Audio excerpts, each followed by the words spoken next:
नमस्कार प्यारे मित्रों, इंदिरा हिंदी क्लासेज में आपका स्वागत है। तो देखिए आज हम भाषा और वर्ण विचार पढ़ेंगे, ठीक है। तो देखिए सबसे पहले भाषा, ठीक है। तो देखिए भाषा शब्द की उत्पत्ति किससे हुई है? संस्कृत की, किससे हुई है? संस्कृत की भाष धातु से। किससे हुआ है? संस्कृत की भाष धातु से, ठीक है।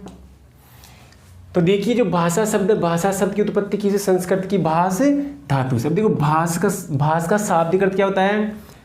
विचार प्रकट करना, विचार प्रकट करना, ठीक है।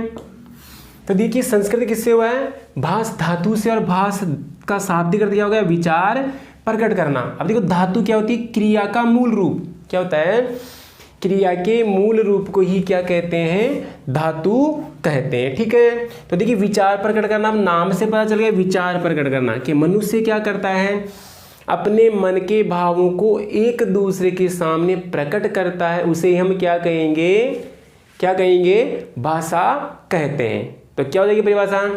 कि मनुष्य के द्वारा अपने विचारों का आदान प्रदान करना ही क्या कहलाती है? भाषा कहलाती है, ठीक है।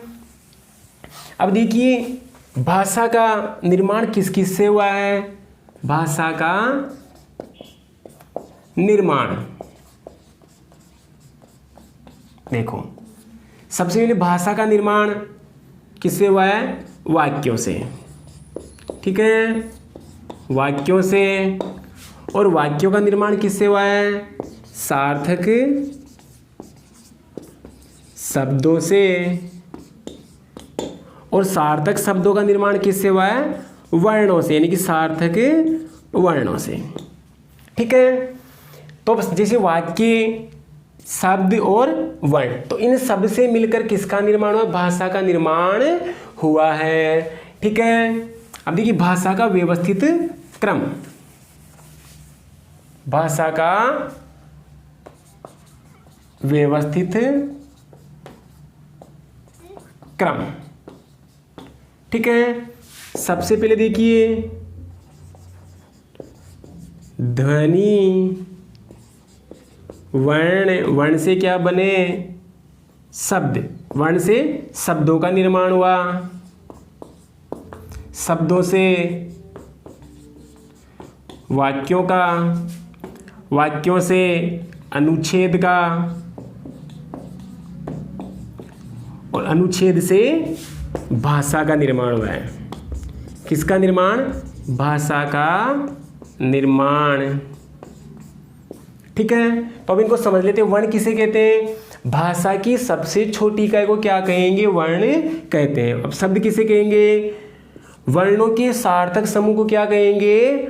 वर्ण कहते हैं। और देखिए वाक्य किसे कहेंगे?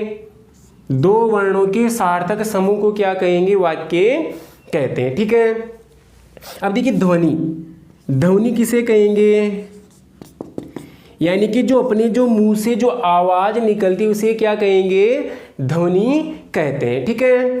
अब देखिए ध्वनि का लिखित रूप क्या कहलाएगा? ध्वनि का लिखित रूप, ध्वनि का लिखित रूप क्या कहलाता है? वर्ण कहलाता है। क्या कहलाता है? वर्ण, ठीक है। और देखिए वर्ण का उच्चारित रूप या ध्वनि का उच्चारित रूप, ध्वनि का उच्चारित रूप क्या कहलाएगा? अक्षर या अक्षर, क्या कहलाएगा? अक्षर, ठीक है। तो क्या क्या चीज हो गई? देखो भाषा शब्द की उत्पत्ति किससे हुई है? संस्कृत की भाष धातु से, ठीक है। भाष धातु का शाब्दिक अर्थ क्या हो गया? विचार प्रकट करना। तो परिभाषा क्या हो जाएगी? कि अपने विचारों को प्रकट करना ही क्या कहलाती है? भाषा कहलाती है, ठीक है। फिर भाषा का निर्माण किससे हुआ है? वाक्य से हुआ है। और वाक्यों का निर्माण किससे हुआ है? किससे हुआ है? शब्दों से हुआ है। शब्दों का निर्माण किससे हुआ? सार्थक वर्णों से हुआ है। फिर देखिए भाषा का व्यवस्थित क्रम देखते हैं। तो ध्वनि, वर्ण, देखो ध्वनि क्या है? मौखिक भाषा की सबसे छोटी इकाई है, ठीक है। और वर्ण क्या है?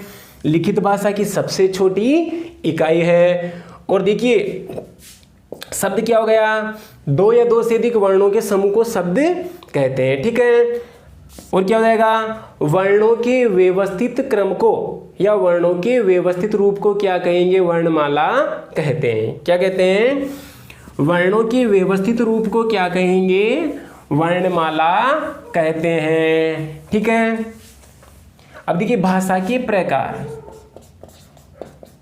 भाषा के प्रकार, ठीक है।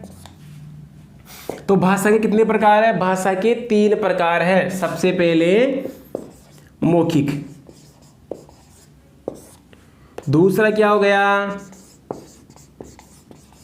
लिखित, और तीसरा क्या हो गया, सांकेतिक,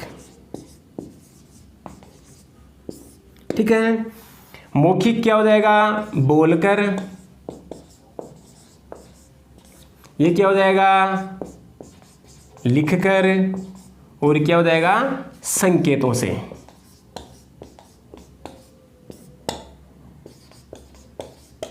ठीक है। तो देखिए मौखिक भाषा किसे कहेंगे, अपने विचारों को बोलकर प्रकट करना क्या कहलाएगी, मौखिक भाषा कहलाती है। अब देखो मौखिक भाषा की सबसे छोटी इकाई, मौखिक भाषा की क्या हो जाएगा, मौखिक भाषा की सबसे छोटी इकाई क्या होती है, ध्वनि। क्या हो जाएगा, मौखिक भाषा की सबसे छोटी इकाई क्या हो जाएगी, ध्वनि। और लिखित भाषा की सबसे छोटी इकाई क्या हो जाएगी, वर्ण, ठीक है। और सांकेतिक भाषा जानते ही हो, यानी कि जब आपने देखा है कि जब हम कब बोलते नहीं है और बिना बोले अपने विचारों को प्रकट, जैसे मान लो मैं अपने कर रहा हूँ ऐसे कर करके बता रहा हूँ, तो ये क्या हो जाएगी, सांकेतिक, ठीक है। तो मौखिक भाषा क्या हो जाएगी कि मनुष्य अपने विचारों को बोलकर प्रकट करता है तो वो मौखिक भाषा कहलाती है, और मनुष्य अपने विचारों को लिखकर प्रकट करेगा तो वो क्या हो जाएगी, लिखित भाषा कहलाएगी, और मनुष्य अपने विचारों को संकेतों के द्वारा प्रकट करेगा तो वो क्या हो जाएगी, सांकेतिक भाषा कहलाती है। अब पूछा जाए, देखो क्वेश्चन कितने पढ़ रहे हैं, पूछा जाए कि मौखिक भाषा की सबसे छोटी इकाई, तो आप क्या बोलोगे, ध्वनि, ठीक है। फिर आपसे पूछे कि लिखित भाषा की सबसे छोटी इकाई क्या होती है, वर्ण होती है, ठीक है। तो यहां तक कोई समस्या। अब पूछा जाए कि वर्णमाला किसे कहते हैं, तो वर्णों के व्यवस्थित क्रम को ही क्या कहते हैं, वर्णमाला कहते हैं, ठीक है। अब देखिए वर्णमाला, ठीक है। देखो हिंदी में कुल वर्ण कितने हैं, हिंदी में मूल वर्ण, हिंदी में मूल वर्ण, ठीक है। 11 स्वर प्लस 33 व्यंजन बराबर कितने हो गए, 44, यानी कि 44 हो गए, ठीक है। अब देखिए वर्णमाला को कितने भागों में बांटा गया है, 2 भागों में। कितने भागों में, वर्णमाला को, वर्णमाला के कितने रूप है, 2, ठीक है। पहला कौन सा, स्वर, और दूसरा व्यंजन, ठीक है। तो एक बार दोबारा देख लीजिए। सबसे पहले भाषा, भाषा शब्द की उत्पत्ति किससे हुई है, संस्कृत की भाष धातु से हुई है। भाष का शाब्दिक अर्थ क्या हो गया, विचारों को प्रकट करना। तो परिभाषा क्या हो जाएगी कि अपने विचारों या मन के भावों को एक दूसरे के सामने प्रकट करना ही भाषा कहलाती है, ठीक है। फिर भाषा का निर्माण देखिए सबसे पहले किससे हुआ है, वाक्यों से, और वाक्यों का निर्माण सार्थक शब्दों से, और सार्थक शब्दों का निर्माण सार्थक वर्णों से होता है। फिर हमने क्या पढ़ा कि भाषा का व्यवस्थित क्रम ध्वनि, वर्ण, शब्द, वाक्य, अनुच्छेद और भाषा, ठीक है। फिर हमने पढ़ा, देखिए अब देखिए कि वर्णमाला, वर्णमाला किसे कहते हैं कि वर्णों के व्यवस्थित क्रम को ही क्या कहेंगे, वर्णमाला कहते हैं। हिंदी में मूल वर्ण कितने हैं, 44। कितने हैं, 44, जिसमें 11 तो स्वर हो जाएंगे और 33 क्या हो जाएंगे, व्यंजन हो जाएंगे, ठीक है। अब देखिए हम क्या पढ़ेंगे, स्वर। क्या पढ़ेंगे? स्वर। देखो स्वर, नंबर 1 स्वर। देखिए स्वर किसे कहते हैं? वे ध्वनियां या वे वर्ण जो स्वतंत्र रूप से बोले जाते हैं। वे ध्वनियां या वर्ण जो क्या होते हैं? स्वतंत्र रूप से बोले जाते हैं।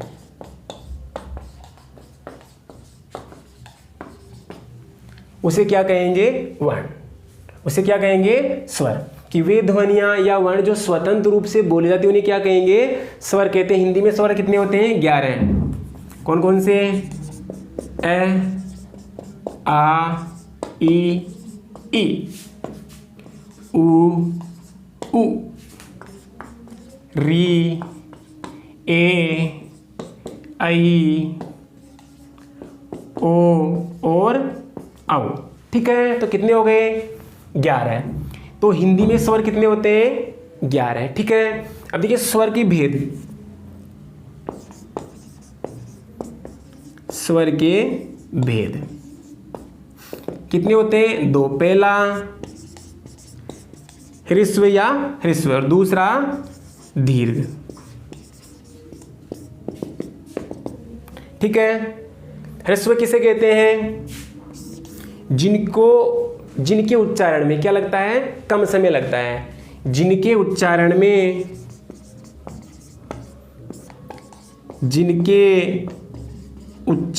में क्या लगेगा? कम समय। ठीक है, कि जिनके उच्चारण में क्या लगता है? कम समय लगता है, उसे क्या कहेंगे? उसे क्या कहेंगे? ह्रस्व। अब देखो ह्रस्व क्या कहते हैं? एकमात्रिक स्वर, मूल स्वर, ठीक है, और ह्रस्व स्वर। अब देखिए ह्रस्व स्वर या मूल स्वर कितने होते हैं? 4। ए, ई, उ और री। ठीक है, तो कितने हो गए? ह्रस्व स्वर कितने? जिनके उच्चारण में कम समय लगता है उसे क्या कहेंगे? ह्रस्व। ह्रस्व, मूल स्वर, एकमात्रिक या लघु स्वर ठीक है। फिर दूसरा देखिए दीर्घ स्वर। क्या होता है? दीर्घ स्वर। दीर्घ स्वर किसे कहते हैं? नाम से पता चल रहा है, यानी कि ह्रस्व स्वर का दुगुना समय, कि जिनके उच्चारण में क्या होगा? ह्रस्व स्वर से ज्यादा समय लगता है उसे क्या कहेंगे? दीर्घ स्वर। दीर्घ, कि जिनके उच्चारण